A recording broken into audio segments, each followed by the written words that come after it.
আসসালামু আলাইকুম ভিউয়ার্স, আশা করি সকলেই ভালো আছেন। আজকে আপনাদের জন্য একটা শৈলবন্ধন তাবিজ নিয়ে আসছি, যে তাবিজ দ্বারা আপনারা একেবারে সারা জীবনের মতো শৈলবন্ধ করতে পারবেন।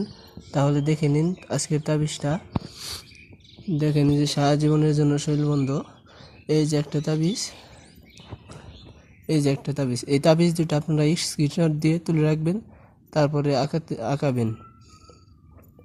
এই যে তাবিজের যে জায়গায় নাম লেখা আছে এই জায়গায় আপনার নাম লিখবেন, আর যে জায়গায় পিতার নাম সেখানে আপনার বাবার নাম লিখবেন। এই দুইটা তাবিজই আপনাদের আঁকতে হবে। এখন এই তাবিজটা আঁকতে আপনাদের কি কি লাগবে দেখুন। এই যে প্রয়োজনীয় উপকরণ: 3টি বড়শি লাগবে, 3টি বেলের কাটা, যে বেল দিয়ে শরবত বানায় সেই বেল, আর 3টি সোনামুখী সুই, একটি মোমবাতি, একটি মাঝারি সাইজের তাবিজ লাগবে কালো সুতা।